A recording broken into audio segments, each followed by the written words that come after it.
বোয়াল মাছ, অল্প কিছুই, মানে বড় বোয়াল মাছ পাইনি, অনেক দিন পর বোয়াল মাছ নিয়ে আসছে ভাইয়া।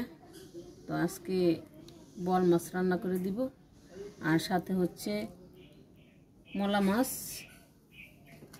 আলু কুচি দিয়ে, এরকম 8-10টা আলু নিয়েছি। তো আজকে আরও অনেক আইটেম আছে, তবে এই অল্প 2টা আইটেমই দেখাবো। তো কুচি কুচি করে নিব।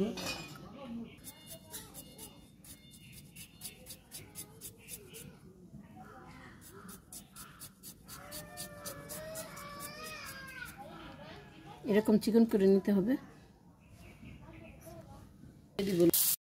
মলা মাছ দিয়ে এই যে চিকন করে আলু করে নিয়েছি, মলা মাছ দিয়ে ভাজি করব। যে মলা মাছ, কারণ আলুটা দিলে কি হয়, মলা মাছ এমনি তিতা তিতা লাগে তিতকুটি, তবে আলুটা দিলে তিতাটা লাগে না, কারণ মলা মাছের মধ্যে পেঁয়াজ একটু বেশি লাগে। গুঁড়া মাছ বলতেই পেঁয়াজ বেশি লাগে। দিয়ে দেব কাঁচামরিচ, শুকনো মরিচ,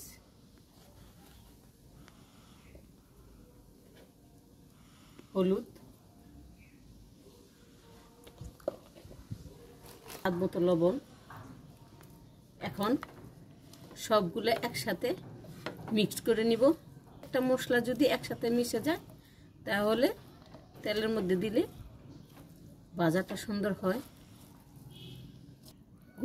যে কোনো গুঁড়া মাছের সাথে এরকম চিকন করে আলু করলে দিলে মুখের মধ্যে গেলে খুব স্বাদ লাগে, খাইতেও খুব ভালো লাগে।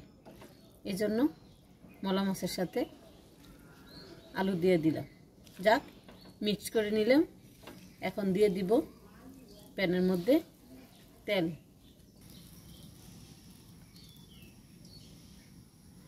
দিয়ে দিচ্ছি।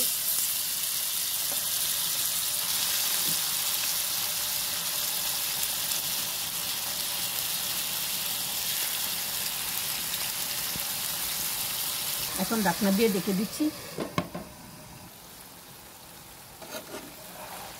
একটু উল্টে পাল্টে দিব।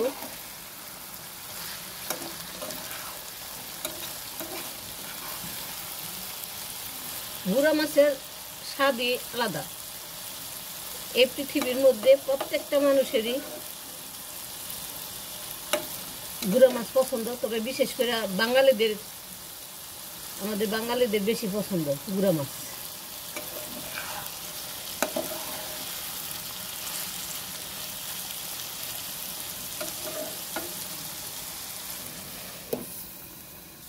এখন একটু উল্টে দিব।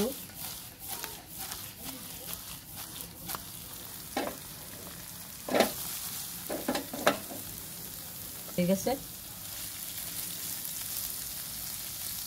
শেষ মলা মাছ।